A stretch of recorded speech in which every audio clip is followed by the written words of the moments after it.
Queridos amigos, sejam bem-vindos ao canal Videira Espírita. Meu nome é Cristina Brito e este é o programa Gotas do Evangelho. Juntos aqui, vemos as mensagens do Espírito Emmanuel recebidas pela mediunidade de Chico Xavier e reunidas no livro Caminho, Verdade e Vida, publicado pela Federação Espírita Brasileira. Antes de começarmos a mensagem de hoje, que é a mensagem 88, vamos lembrar e pedir aos amigos que curtam a página do YouTube, canal Videira Espírita do YouTube, que acionem o sininho e, gostando dos vídeos, por favor, curtam. Sempre agradecemos. A mensagem de número 88 tem o título de Velar com Jesus.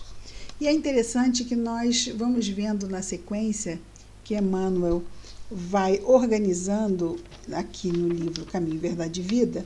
Por exemplo, ontem nós vimos Por que Dormis, que foi extraída de Lucas. A de hoje é extraída de Mateus, sobre o mesmo contexto que vimos ontem. Jesus foi orar no horto antes de ser preso, deixou ali 3 dos seus apóstolos para velar com ele, e ao retornar encontrou-os dormindo. Na narração de Mateus está no capítulo 26, versículo 40. O título é Velar com Jesus. Velar é o quê? É estar junto. Velar é estar junto. Sustentar com a presença. E palavras de Jesus. Primeiro a narração de Mateus e depois as palavras de Jesus. E voltando-se para os seus discípulos, achou-os adormecidos e disse a Pedro: Então, nem uma hora pudeste velar comigo? Então, nem uma hora pudeste velar comigo? Emmanuel comenta as palavras de Jesus. Jesus veio à Terra acordar os homens para a vida maior. Então, Jesus, nós vemos na narrativa do Evangelho, nos 4 evangelistas, que ele não fala encarnados, ele fala espíritos imortais. Daí essa mensagem ser totalmente atemporal, não é mensagem de 2000 anos atrás. Ela é mensagem para nós, espíritos imortais, em qualquer época da nossa existência como espíritos imortais. Então, ele veio nos acordar para a vida maior. Qual é a vida maior? Temos a vida encarnada, que é uma vida limitada. A vida maior é a vida imortal.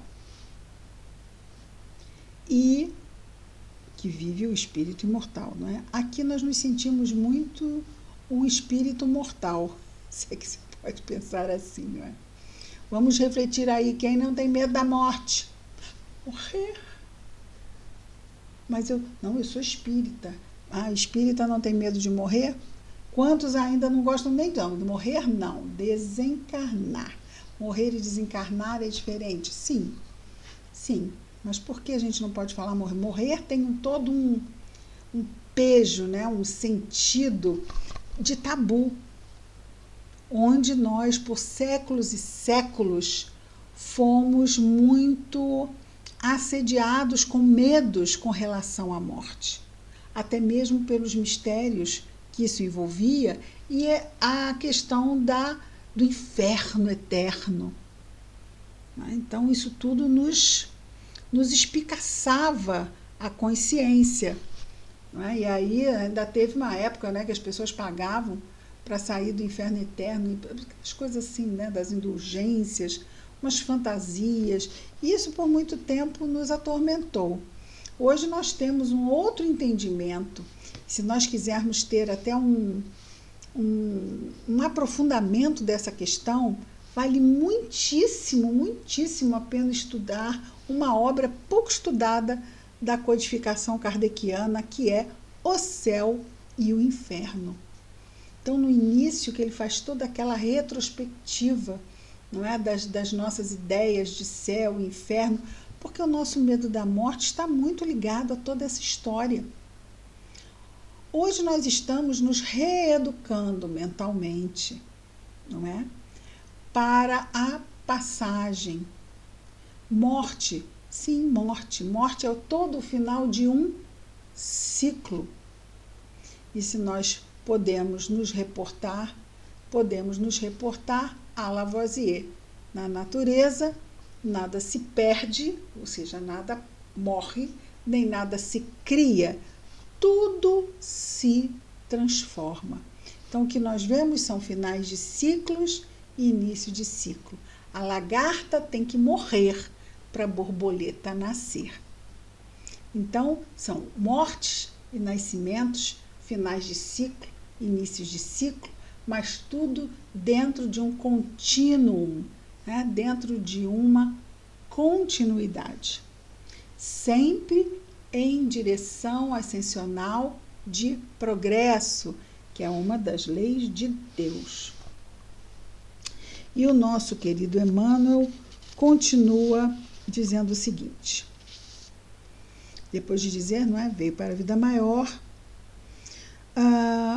é interessante lembrar, todavia, que, em sentindo a necessidade de alguém para acompanhá-lo no supremo testemunho, não convidou os seguidores tímidos ou beneficiários da véspera, e sim os discípulos conscientes das próprias obrigações.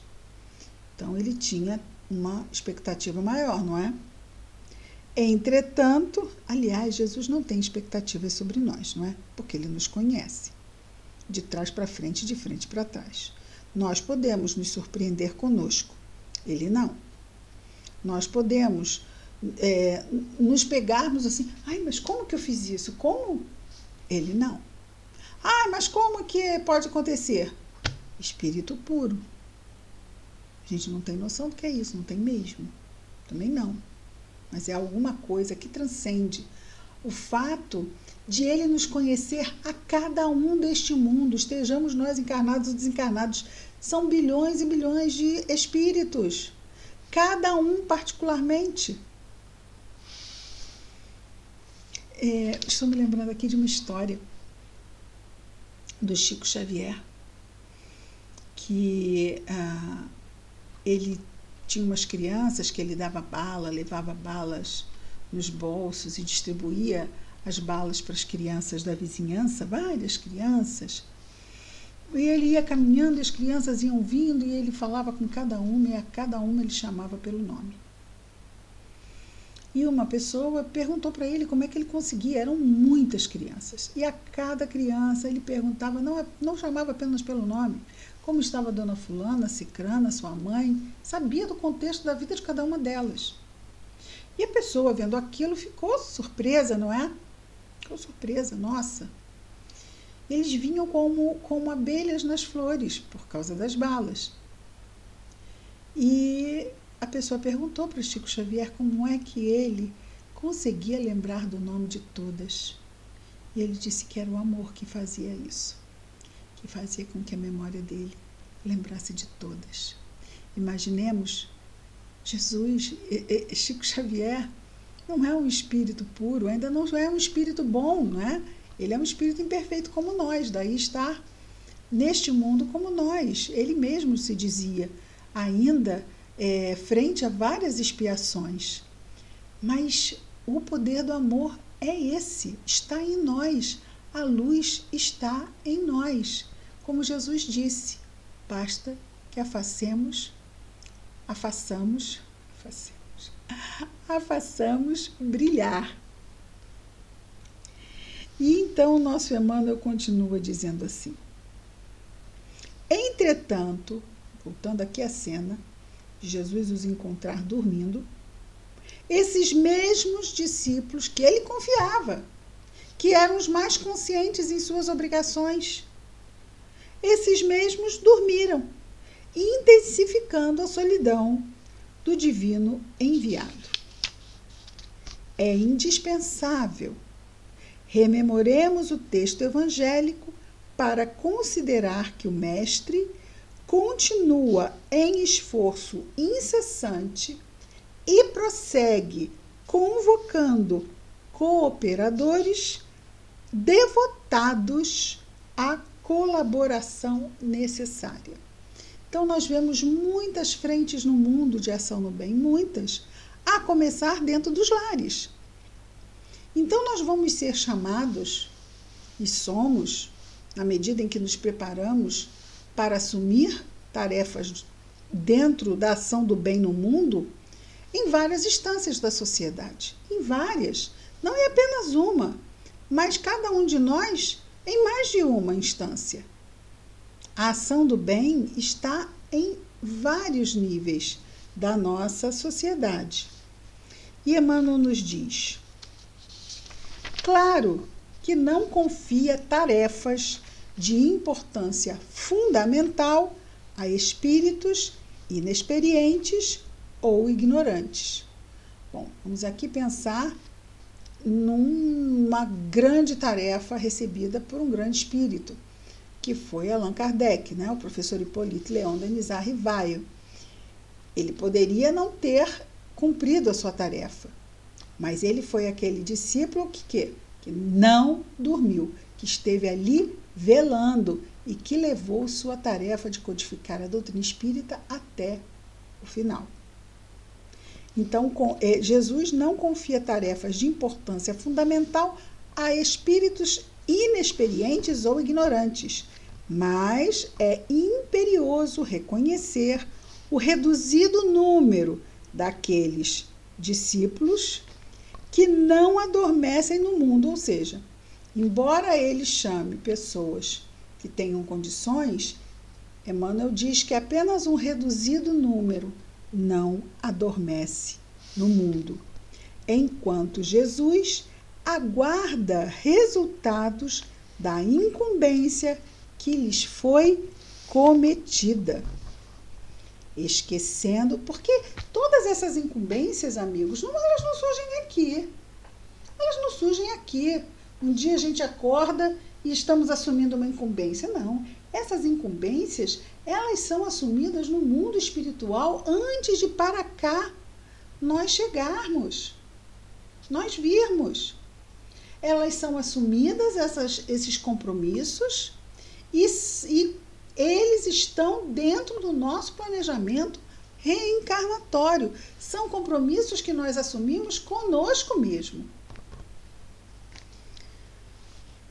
Esquecendo, nos diz Emmanuel, o mandato de que são portadores. Somos portadores de mandatos de ação no bem em várias instâncias. Assumimos esses mandatos no mundo espiritual antes de para cá virmos. Esquecendo o mandato de que são portadores. E aí vamos lembrar que ele está falando aqui daqueles que adormecem, porque poucos são os que se mantêm despertos, velando, atentos, vigilantes. Esquecendo o mandato de que são portadores, inquietam-se pela execução dos próprios desejos, não tarefas, desejos. A observarem em grande conta os rápidos dias que o corpo físico lhes oferece. Então, tirar daqui questões ligadas à materialidade. Daí ele falar sobre desejos. Os desejos estão ligados a essa vida limitada, finita, que é a vida material, na carne. Esquecem-se de que a vida é a eternidade e que a existência terrestre não passa simbolicamente de uma hora. Simbolicamente de uma hora. Então, ela é muito rápida. Em vista disso, ao despertarem na realidade espiritual, os obreiros distraídos, ou seja, aqueles que assumimos essas tarefas no bem, no mundo espiritual, antes de reencarnarmos, essas tarefas que constam do nosso planejamento reencarnatório, se negligenciadas quando estamos encarnados, é o que ele vai dizer agora. Ao despertarem na realidade espiritual, os obreiros distraídos choram sob o látego da consciência e anseiam pelo reencontro da paz do Salvador. Essa paz foi perdida na medida em que nós nos afastamos dos compromissos que assumimos conosco mesmo. Então, a nossa consciência não fica em paz. Porque para ela ficar em paz, ela teria que estar o quê?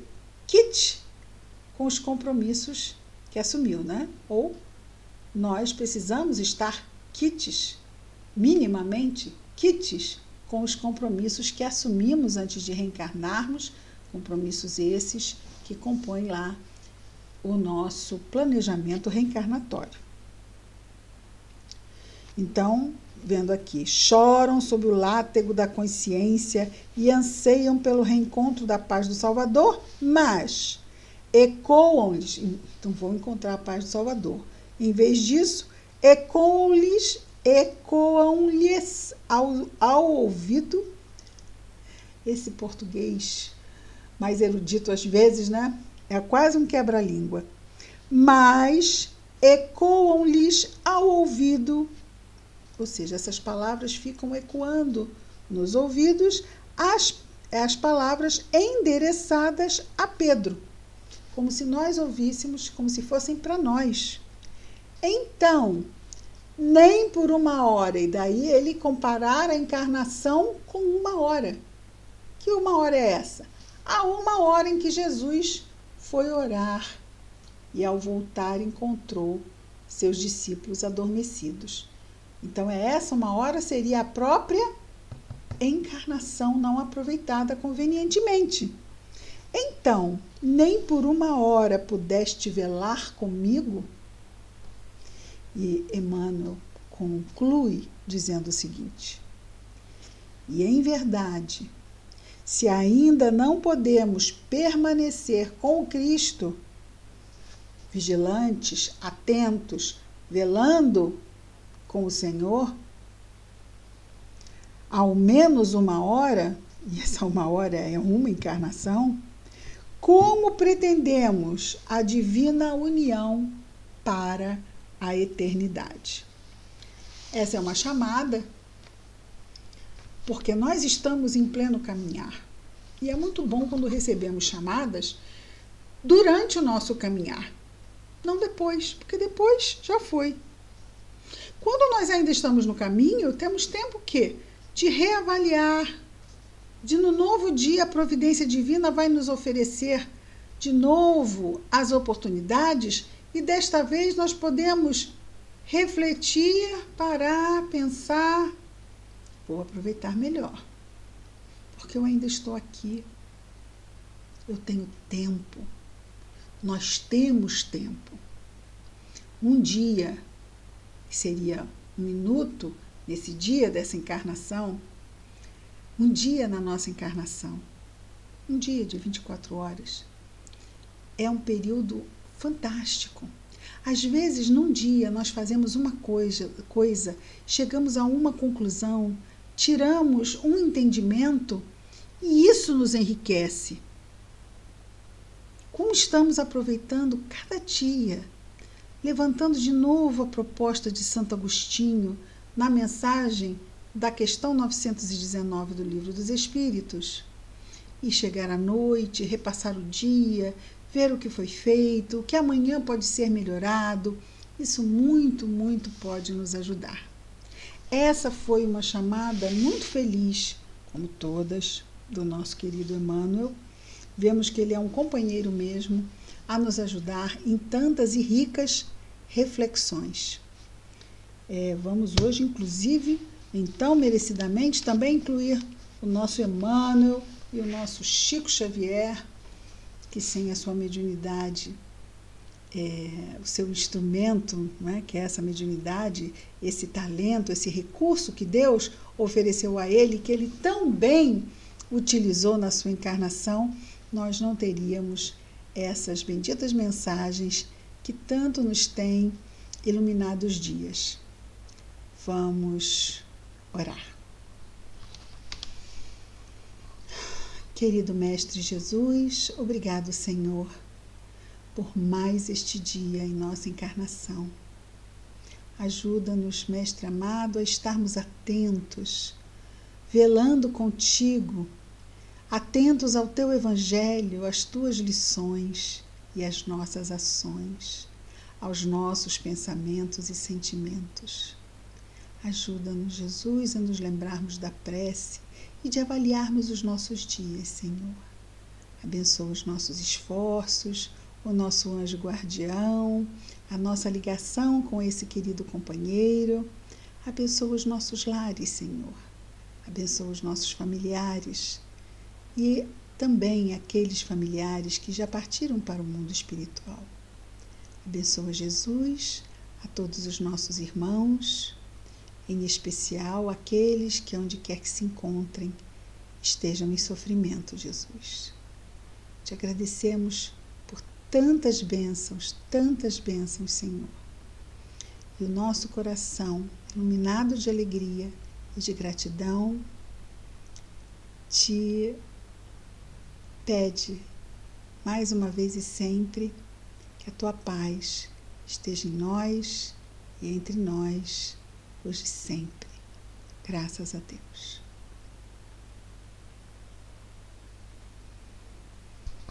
É isso, amigos. Amanhã estaremos de volta com mais um programa Gotas do Evangelho. Muita paz a todos.